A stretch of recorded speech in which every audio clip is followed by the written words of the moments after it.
Agora são 11 horas e 14 minutos, hora também de um negócio que eu amo, que é a nossa resenha esportiva. Estou aqui com meu parceiro Gabriel Luterbach. Bom dia, Gabriel. Bom dia, Bárbara. Bom dia ao pessoal de casa.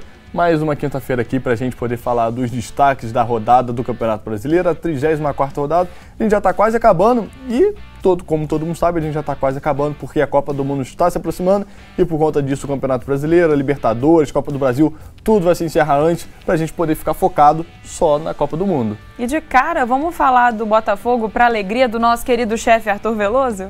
Vamos falar do Botafogo, que o Botafogo venceu ontem o Bragantino por 2-1 no Engenhão. Vamos conferir os destaques do jogo. O Botafogo dominou o Bragantino no primeiro tempo. O placar foi aberto aos 17 minutos após Chiquinho acertar a trave e Gabriel Pires pegar a sobra. 1-0. O alto ritmo, porém, não foi mantido no segundo tempo e o Bragantino aproveitou a chance. Aos 16, Luan Cândido, o lateral artilheiro, deixou tudo igual, 1-1. Esse gol esquentou a partida novamente e na chance seguinte, Patrick de Paula colocou na área, Júnior Santos tocou no meio e Tietê colocou o Botafogo na frente novamente. 2-1, placar final.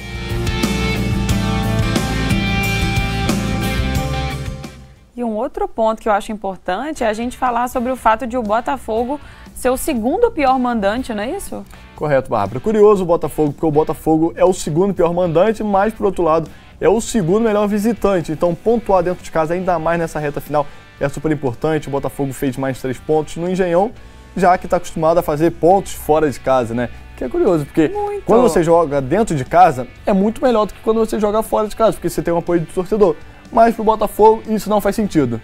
Provavelmente a pressão, né, em casa, diante do torcedor para o Botafogo parece, pelo que a gente viu aí, né, durante o Campeonato Brasileiro, fica maior. Como a gente está na reta final, não tem como a gente falar dos jogos sem falar um pouquinho da classificação. No final a gente vai conferir tudo, o panorama geral, mas vamos falar um pouquinho também sobre a importância dessa vitória, porque o Botafogo entrou no G8. Vai lembrar que hoje a gente tem o G7, mas sábado tem a final da Libertadores, Flamengo contra o Atlético Paranaense, e é muito provável que a gente vai abrir mais uma vaga, vai ter mais uma vaga no Brasileiro, então seria o G8. Hoje o Botafogo estaria no grupo que vai para a pré-Libertadores, então uma vitória extremamente importante. Bragantino, em compensação, ficou estacionado, né? Ficou estacionado, ficou na 13ª colocação, e eu vou falar um pouquinho que eu acho que é a maior decepção do Campeonato Brasileiro, é o Bragantino, que a gente esperava muito mais do Bragantino, até porque ano passado o Bragantino foi para a Libertadores, não foi bem na Libertadores, caiu na Sul-Americana e no Campeonato Brasileiro também não está respondendo. E a espera, né, de um campeonato melhor por parte do Bragantino não era à toa, né, realmente pelo que ele tinha acabado de fazer. O Bragantino, alcançando até a Libertadores. Exato, o Bragantino tá tão mal e o Botafogo também, o Botafogo tá bem, mas ontem teve um lance bizarro nesse jogo que a gente vai conferir aqui. Foi bem inusitado, vamos dizer assim. Um show de horrores. Vamos colocar aqui pra gente conferir? Quero ver. Olha, Bárbara. Momento que ninguém gosta. Passe errado. Júnior Santos vai pegar a bola. Ele vai com tudo, ó. Perdeu a bola. O que ele vai fazer? Começou a virar, perdeu a bola. Aí ficou perdido. Aí, ó, vai tocar errado, vai tocar no Marçal. Olha o cruzamento que o Marçal fez. O goleiro do Cleiton, não satisfeito, tacou para trás da bola. Então, um lance aí bizarro do jogo do Bragantino contra o Botafogo. O jogo foi bom, mas esse lance aí ficou devendo. Gabriel, a gente tá rindo aqui, mas eu prometo que é com respeito. Mas assim, a gente há de convir que essa combinação aí de lances bizarros realmente montou ali um combo assustador. Vamos trocar de assunto, porque ontem quem fez bonito foi o Fluminense. O Fluminense venceu o Corinthians por 2-0 com 2 gols do argentino Germán Cano.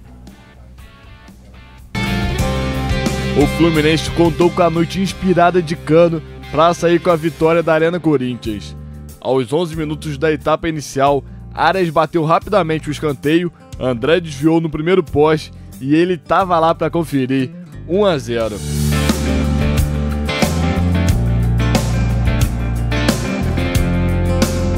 O Corinthians só foi responder aos 25 minutos, também num escanteio desviado na primeira trave, mas ficou por aí.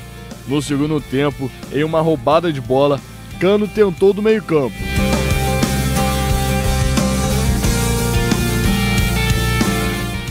Depois, Calegari cruzou e o argentino pegou de primeira para fazer 2-0.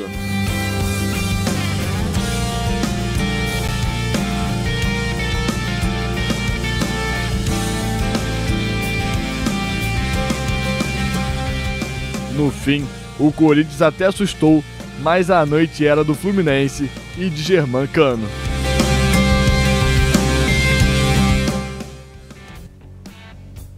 E Fluminense, nesse caso, acabou ajudando ali o adiamento do título do Brasileirão para o Palmeiras. A gente sabe que dependia de uma combinação de fatores, né? Tem também o jogo do Inter, que a gente ainda vai falar. Mas nesse caso, sem dúvida, a vitória do Fluminense foi boa para os tricolores e boa também para quem não está querendo ver a festa do Palmeiras. Exatamente. Mas, Bárbara, eu acho que é melhor, os torcedores também vão concordar comigo, que é melhor você comemorar no estádio. Porque ontem os torcedores do Palmeiras iam comemorar no sofá ou ali no restaurante. Lá em São Paulo é muito melhor você comemorar o título dentro do estádio. E o Palmeiras vai ter essa possibilidade na próxima rodada de comemorar sob o domínio dos torcedores na Arena Palmeiras. Então, acho que foi de bom tamanho também para os torcedores do Palmeiras e eles vão concordar comigo. A festa fica completa, né? Exatamente. Vamos falar um pouquinho mais sobre esse jogo, porque 2 gols do argentino Germancano, é o 20º gol dele no Campeonato Brasileiro, o 38º na temporada. Ele é o maior artilheiro do mundo todo, Germancano, e também ele tem 1 gol atrás do Washington, que é o maior artilheiro do século do Fluminense. Então o Germancano fazendo recorde, né? Quebrando recorde, fazendo 38 história gols. no Brasil, que está no mundo. Sabe o Fred, que é o maior ídolo da história do Fluminense recente? Ele já superou o Fred em gols em uma temporada só. Então, realmente, o Cano está sendo impressionante. E essa vitória foi muito boa para o Fluminense, como você falou, né? Porque o Fluminense está mais perto da Libertadores, tem 11 pontos de diferença agora para o 8º, que a gente falou que pode abrir o G8, e tem 10 pontos de diferença para o 7º colocado, para ir para a fase de grupos direto. Então, é uma vitória extremamente importante. Lembrando que o Fluminense perdeu para o Corinthians na Copa do Brasil, fora de casa, por 3-0. Então vamos dizer que o Fluminense deu um troco, né? Ficou faltando um ali de saldo. Tava engasgado, Tava engasgado, mas deu o troco. E quem sabe ainda, falando sobre o Cano, quem sabe aí não é um novo ídolo à vista, exatamente, né? Tricolores, porque motivos não faltam. A gente também precisa ressaltar que o Corinthians estava muito desfalcado ontem. Renato Augusto machucou durante o jogo, o Mosquito também machucou, estava sem o Yuri Alberto, depois Balbuena também no jogo machucou. Então o técnico do Corinthians mexeu 4 vezes por lesões. Então é muita coisa que com certeza também fez falta, até para mudar o jogo ali, botar um jogador mais ofensivo, ele não pôde, porque ele só ficou podendo fazer uma alteração mesmo para mudar o jogo, porque o restante foi por contusão. Então, explicando um pouquinho também da derrota do Corinthians. Vamos agora falar sobre o jogo do América Mineiro contra o Goiás, porque foi um jogo muito emocionante. O América Mineiro chegou a fazer 2-1, mas sofreu um empate no finalzinho do jogo, então ficou tudo igual. Goiás e América fizeram um jogo movimentado desde a etapa inicial, apesar dos gols terem ficado para o segundo tempo. E quanto à emoção, quem furou o bloqueio foi Aloysio, de pênalti. Mas o esmeraldino respondeu logo na sequência com Vinícius.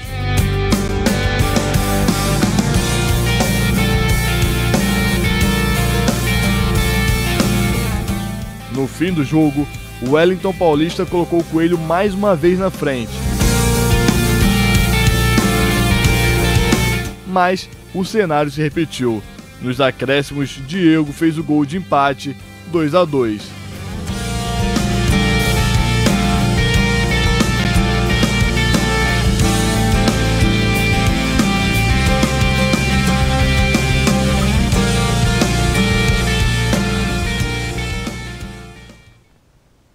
Gol no acréscimo, placar cheio. Que gol emocionante, hein, Gabriel? Exatamente. Que jogo emocionante. Exatamente. Foi bem emocionante mesmo e ficou um pouquinho pior para o América, porque o América está disputando a pré-Libertadores ali, uma vaga na pré-Libertadores, o Goiás já está ali no meio da tabela sem muito susto, nem para a zona do rebaixamento, nem para a Libertadores. Então, no fim das contas, a gente pode considerar que ficou pior para o América, até porque foi ele que tomou o empate no finalzinho. Aí aquele da gostinho partida. De derrota, né? Exatamente. Ainda que não seja, mas o gostinho que fica é amargo. Exatamente. Hoje tem mais bola rolando, hoje tem São Paulo contra o Atlético Goianiense e também tem o Atlético Mineiro buscando o caminho da vitória contra o Juventude, que é o Lanterninha. A gente também tem a arte ali para poder confirmar. O Atlético Mineiro, que também eu já falei aqui de uma decepção, que foi o Bragantino. Outra decepção que a gente pode falar é o Atlético Mineiro, que depois das eliminações ele se perdeu na temporada, né?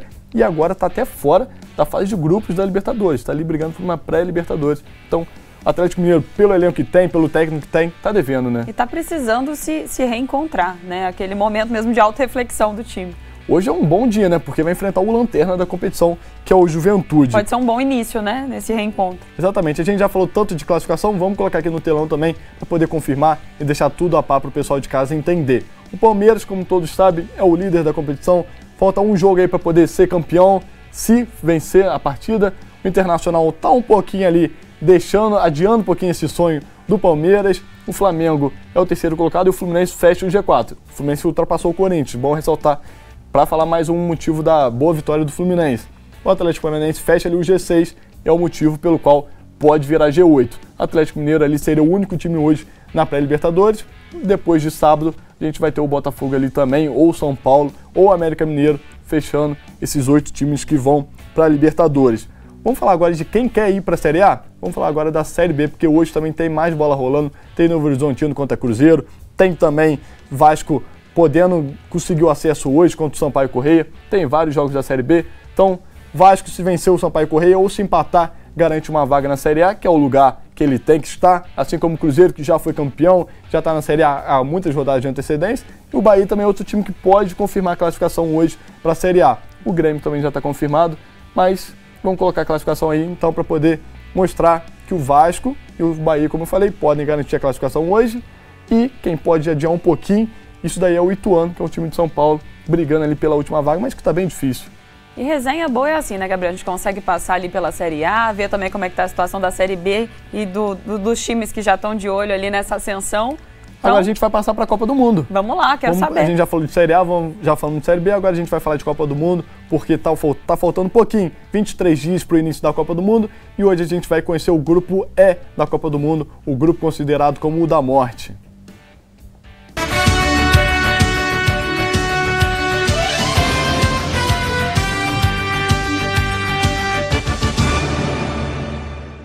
Chegamos ao grupo da morte. A Alemanha, Espanha, Japão e Costa Rica compõem o grupo E da Copa do Mundo, considerado como o mais difícil da competição.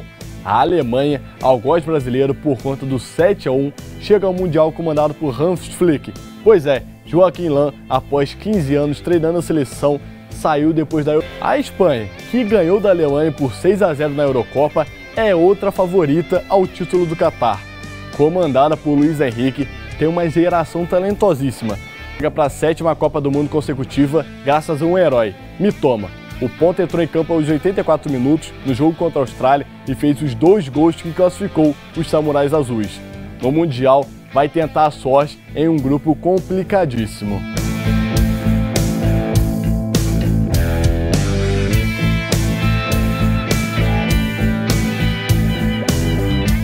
Quem também vai tentar a sorte é a Costa Rica. Inclusive, foi a última seleção a conquistar uma vaga no Mundial ao vencer a Nova Zelândia por 1-0.